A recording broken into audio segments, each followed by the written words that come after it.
waxaan cabdulwahaab walaalkiis oo wada dhashaanahay waxaan meeshan codsigeeda u fadhinaa oo barga arrintan mawduucan aan ugu fadhiisanay ninka cabdulwahaab liiraha inaan sanadkan soo dhaafno bisha 9 taariikh 8 la afduubtay 12 biri raqay ruux meel dhigaan la aqaanin hurduwa iyo hooyadlaan ay nagu dhacday aan codsano cabaadna dawladda Kenya nolol email oo baahnaan dhah ninka asaga hay 12 biri ka bacdi waa helnay iyadoo mahadda iska leedahay dawladda Kenya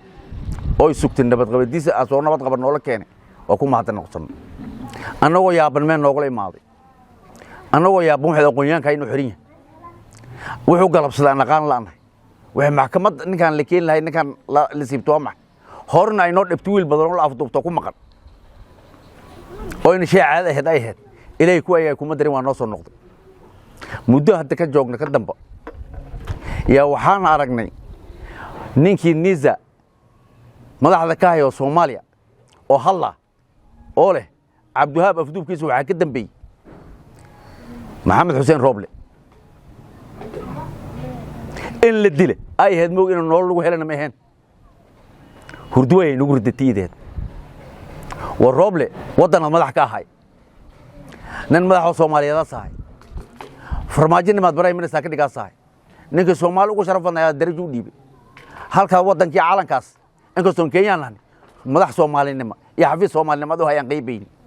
uma qeybayn in isku soo noqona nin garabkiisa aqoonyaan oo wadan jiiraankiisa walaalkiisa Soomaali meel ay joogto wadan ay kala joogto waa dad u soo qaybsami karin waxaan qeybayn madaxtinimadu haya xafiiska tahay inaad noo haye aan qeybayn ma wadana waliga uma qeybayn haddii ninka asaga hay xilaas ka soo dagay aasimaadi dawladda Kenya abse hor lahayn dana gash haliman hurdin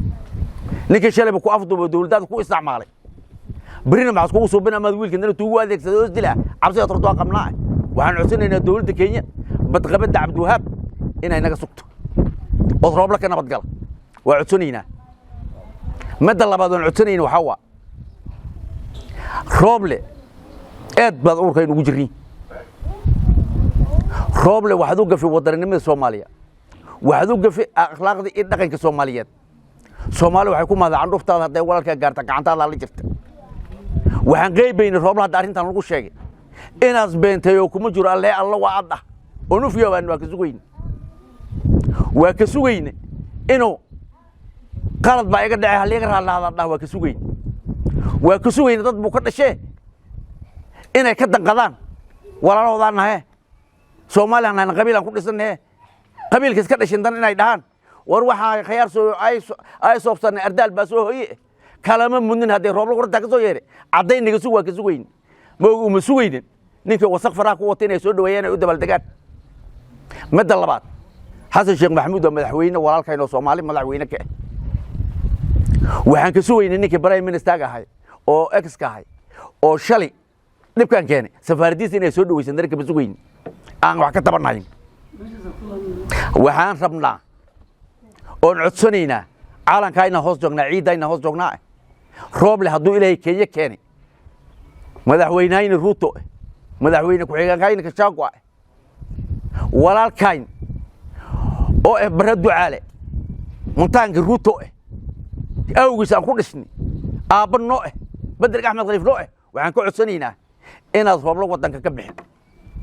أناقو حصلاسي أناقو كينيا أنت جد كينيا نيروبي كبحيس وانا قرنا بيري على وضي يلي دولة داينا هوس استاقن واكن نكان نوقبتانا أنا قديار وجيدكو أبسو قيبن جيدكو ما هو بيعكر إنا أذكرون كبحنا دولة كبرينا إنا شرعي عدالة هلنا أو شرعي لا عسكن أن ديارنا الذي بروفيسور عبدالوهاب شيخ عبد السمد waxaan maanta meeshan shirkan jaraa'id iskugu imaanay inaan tafaasiil ayaan rabnaa inaan ka helno ra'iisul wasaarihii hore ee Soomaaliya maxamed xuseen roble xogta ku saabsan waxaan rabnaa inaan ogaano xogta ku saabsan hurgufta u dhaxaysa asaga iyo professor cabdulwahaab oo shakhsiga ah waxaan ugu maqaalaa amarkii roble ee lagu qafaashay professor cabdulwahaab ee dad aan heybtooda aan la aqaanin dad aan haybtooda la aqaanin ay ku haysteen meel qarsoon muddo ka dhow 12 maalmood maadaama aad waqti xaadirkan as ku sugan yahay magaalada Nairobi dowladda Kenya inay u kuur gasho waxa uu damacsan yahay in tafaasiilka biximada kale aan doonayna waxa waaye in tafaasiilka bixiyo eedaha in amarkii lagu qafaashay Cabdiwahaab inuu asaga uu bixiyay Roble waa ninkii u horseeday ciidanka qaranka ee Soomaaliya inay u kala qaybsamaan qabiil taasoo dhalasay barakacii ugu weynaa oo ka dhaca Muqdisho iyo aagaga ku hareeraysan xilligii muddo kororsigii Farmaajo sida laga soo xigtay Fahad Yaasiin oo nisa u weynaa Roble ayaa ninka bixiyay ninka maleegay afduubka Professor Cabdiwahaab marka aniga waxaan codsanayaa maadaama arintay banaanka iska taalo oo aan codsanayaa weliba madaxweynaha waddanka Kenya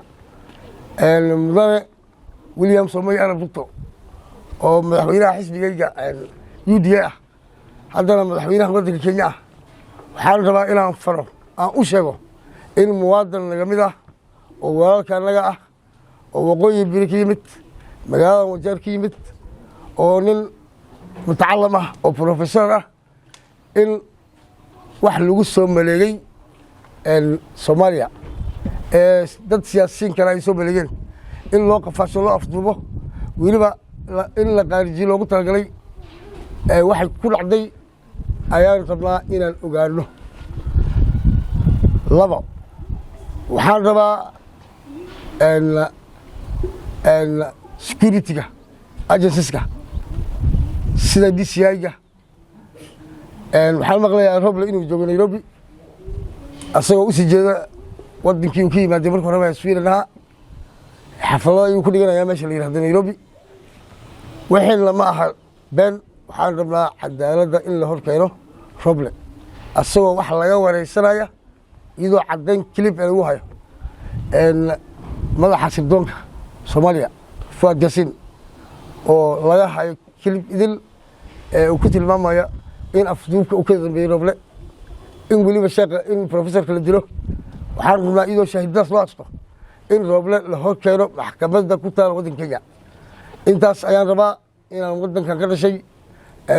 professorka uu ka dhashay in xuquuqdiisa Roble uusan la dhaafin waddanka Kenya anigu waxaan ku soo gabagabeynayaa in xaqii Sheekh Cabdiwahaab uu ku lahaa waddankan ay maanta tahay birna ahayn Roble uu diyaaradda garoonka uusan ka bixin Sahara Ibrahim oo jooga Wajeer oo Cabdiwahaab walaashiis ka weyn waxaan jecel yahay ninkii Roble la dhaha oo Soomaali ka yimaaday oo wiilkayna 12 habeen 12 habeen nolol iyo geeri waxaas ku sugnay aan la ogeyn asaga Amarka yimaaday oo maantana iska daanshoona Kenya ajuwi kama iko dhawaatu oo in la dhashay aan ogeyn inuu dadka dambeeyay aan ogeyn inuu ehel leey aan ogeyn tunata dawladdu waxaan ka rabnaa ina xaqayni Roble lagala qaado oo aan daga dambeey oo dadka sidii lagu dhaqan jiray lagu dhaqan